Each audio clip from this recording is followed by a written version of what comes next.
ఆచి చికెన్ మసాలా. ఆర్టీసీలో సమ్మె సైరన్ మోగనుంది. ఈ మేరకు ఇవాళ ఆర్టీసీ యాజమాన్యంతో జేఏసీ నేతలు చర్చలు జరిపారు. నెల 13న మరోసారి లేబర్ కమిషనర్ యాజమాన్యంతో చర్చల తర్వాత సమ్మెపై క్లారిటీ వస్తుందని జేఏసీ నేతలు తెలిపారు.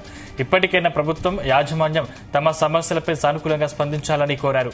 ఇప్పటికే సమ్మె నోటీసు ఇచ్చామని 42 రోజుల తర్వాత అంటే ఏప్రిల్ 23న ఎప్పుడైనా సమ్మెకు వెళ్లే అవకాశం ఉందని, కార్మిక సమస్యలపై దేనికైనా సిద్దమని జేఏసీ నేతలు స్పష్టం చేశారు.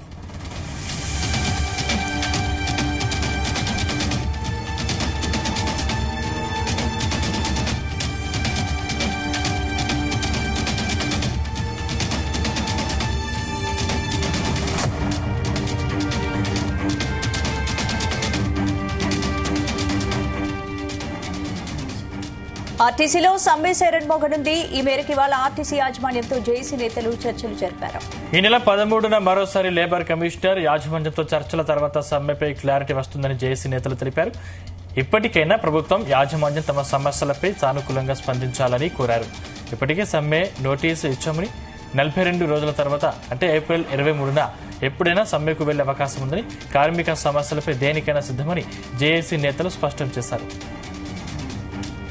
ఇదే అంశానికి సంబంధించిన మరిన్ని డీటెయిల్స్ మా ప్రతినిధి వంశీకృష్ణ అందిస్తారు. వంశీకృష్ణ, తమ సమస్యలను పరిష్కరించాలని డిమాండ్ చేస్తూ దాదాపుగా 20 రోజుల క్రితం అటు ఏదైతే నోటీసులు ఇవ్వడం జరిగింది ఆర్టీసీకి సంబంధించి, దాంతో పాటుగా లేబర్ కమిషనర్ కార్యాలయంలో కూడా అటు ఆర్టీసీ జేఏసీ నోటీస్ ఇచ్చినటువంటి సందర్భం మనందరికి కూడా తెలిసిందే. అదంటే ఈ రోజు ఈ ఏదైతే నోటీస్ కి సంబంధించి సమ్మెకు సంబంధించినటువంటి అంశం పైన ఈరోజు లేబర్ కమిషనర్ కార్యాలయంలో ఆర్టీసీ జేఏసీ నాయకులు కావచ్చు, కార్మికులు కావచ్చు సమావేశమైనటువంటి సందర్భం కూడా మనకు కనిపిస్తా ఉంది. ప్రధానంగా ఈ లో అటు కార్మికుల సమస్యలకు సంబంధించి అంశం పైన కావచ్చు, దాంతో పాటుగా విలీనం ఆర్టీసీకి సంబంధించి విలీనం చేస్తామని గతంలోనే ప్రభుత్వం చెప్పినటువంటి నేపథ్యంలో ఆ అంశం పైన ప్రత్యేకంగా చర్చించినటువంటి సందర్భం కూడా మనకు కనిపిస్తా ఉంది. ప్రభుత్వం కనుక ఒకవేళ స్పందించకపోతే తాము అటు ఏదైతే 13వ తారీఖున మరొకసారి లేబర్ కమిషనర్ యాజమాన్యంతో చర్చలు ఏదైతే జరపనున్నారో ఈ సమావేశంలో కూడా ఈ సమస్యలకు సంబంధించి ఒక కొలిక్కి రాకపోతే ఆర్టీసీ కార్మికులు సమ్మెకి వెళ్తామంటూ కూడా స్పష్టం చేసినటువంటి సందర్భం కూడా మనకు కనిపిస్తోంది. ఇప్పటికే సమ్మె నోటీస్ ఇచ్చి దాదాపుగా 42 రోజుల తర్వాత అంటే ఏప్రిల్ 23న ఎప్పుడైనా సరే సమ్మెకు పోయే అవకాశం ఉంటుందనేది కూడా కార్మికులు ఈ అంశం పైన స్పందించినటువంటి సందర్భం కూడా మనకు కనిపిస్తోంది.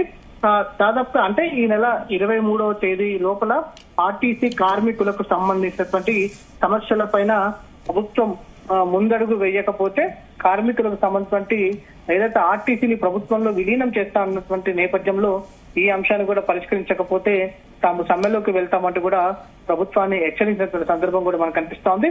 ఈ రోజు జరిగినటువంటి సమావేశంలో ప్రత్యేకంగా ఈ అంశాన్ని కూడా లేవనెత్తినటువంటి సందర్భం కూడా మనకు చాలా స్పష్టంగా కనిపిస్తా ఉంది. ప్రధానంగా కార్మికులకు సంబంధించినటువంటి అంశాలు ఏదైతే ఉద్యోగ భద్రతకు సంబంధించిన అంశం కావచ్చు, దాంతో పాటుగా యాజమాన్యం వేధింపులతోటి కొంతమందిని ఉద్యోగంలో నుంచి తొలగించడం జరిగిందంటూ కూడా వారు వాపోతున్నటువంటి సందర్భం కూడా మనకు కనిపిస్తా ఉంది. ప్రధానమైనటువంటి అంశం మాత్రం ఆర్టీసీని ప్రభుత్వంలో విలీనం ఎప్పుడు చేస్తారు. ఎందుకంటే గత సంవత్సరం కూడా మంత్రి పొన్నం ప్రభాకర్ తో కూడా ఇదే అంశం పైన భేటీ కావడం జరిగింది. సంవత్సరంలో పూర్తి చేస్తామంటూ ఆనాడు మంత్రి పొన్నం ప్రభాకర్ చెప్పినటువంటి విషయం కూడా మనకు తెలిసిందే.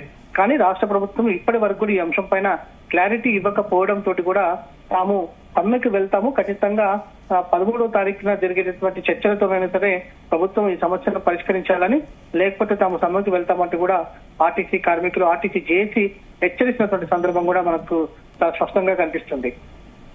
ఏంటి వంశీ, అంటే 13వ తేదీన ఎన్నికలకు ఏం జరగబోతుందన్న ఉత్కంఠ అయితే నెలకొంది. అంటే 13 తర్వాత నిజంగా ఏం జరిగే అవకాశాలు ఉన్నాయి? ప్రభుత్వం గనక కనీసం కొన్ని డిమాండ్స్ పైన సరే సానుకూలంగా స్పందించకపోతే ఖచ్చితంగా ఆర్టీసీ యాజమాన్యం ఏదైతే స్పందించకపోతే దీనికి సంబంధించి ఖచ్చితంగా ఆర్టీసీ కార్మికులు ఆర్టీసీ జేఏసీ నాయకులు సమ్మెకు వెళ్లే అవకాశం మాత్రం చాలా స్పష్టంగా కనిపిస్తా ఉంది. ఎందుకంటే ఈ రోజు జరిగినటువంటి సమావేశంలో చర్చలకు సంబంధించి కొలిక్కి రాలేదు ఇప్పటి వరకు కూడా ఈ అంశం పైన కూడా. ప్రజెంట్ ఈ అంశాలన్నింటినీ కూడా ప్రభుత్వం దృష్టికి తీసుకెళ్లిన తర్వాత ప్రభుత్వం తీసుకునేటువంటి నిర్ణయం పైన మళ్ళా 13వ తారీఖున ఈ అంశాలపైన మరోసారి భేటీ అయ్యే అవకాశం ఉంటుంది. 13వ తేదీనే చివరి సమావేశంగా అని కూడా చెప్తా ఉన్నారు. ఆ రోజు కనుక ప్రభుత్వం కొన్ని అంశాలపైన కూడా సానుకూలంగా స్పందించకపోతే ఖచ్చితంగా సమ్మెకు వెళ్లే అవకాశం మాత్రం చాలా స్పష్టంగా కనిపిస్తుంది. Thank you Vamsi.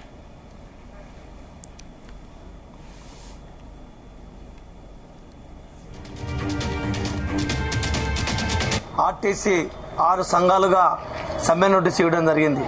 ఈ సమ్మె నోటీసు గత 2.5 సంవత్సరాల నుండి కాంగ్రెస్ ప్రభుత్వం అధికారంలోకి వచ్చిన తర్వాత మాకు ఇచ్చినటువంటి హామీలనే ఎన్నికల మేనిఫెస్టోలో కాంగ్రెస్ ప్రభుత్వం ఏదైతే పెట్టిందో ఆ ఎన్నికల్లో మేనిఫెస్టోలో పెట్టినటువంటి ఐటమ్స్నే ఈరోజు వాళ్ళు ప్రభుత్వంలో ఆర్టీసీ ఉద్యోగులను విలీనం చేస్తామన్నారు.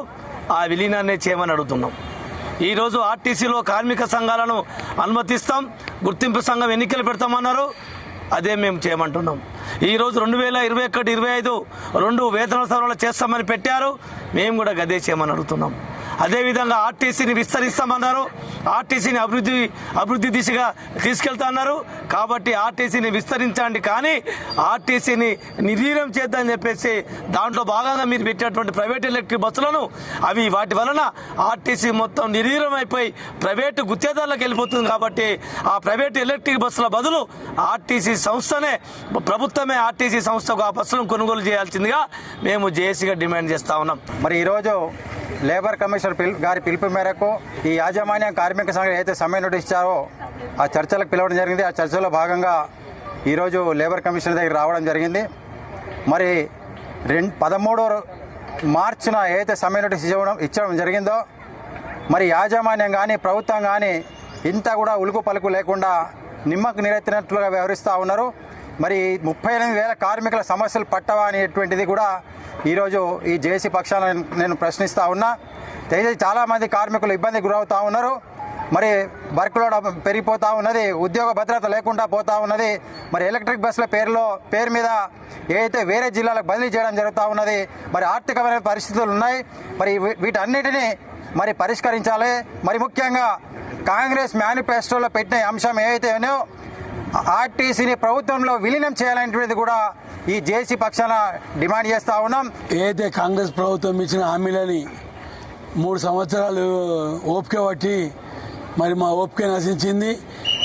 మరి ఆర్టీసీలో రిక్రూట్మెంట్ లేదు, పనిభారం పెరిగింది, కిలోమీటర్లు పెంచారు, కార్మికులు స్టేట్ల మీద చనిపోతారు. కాబట్టి కార్మికుల బాధ లేక ఆర్టీసీ జేఏసీగా మేము సమ్మె నోటీస్ ఇవ్వడం జరిగింది.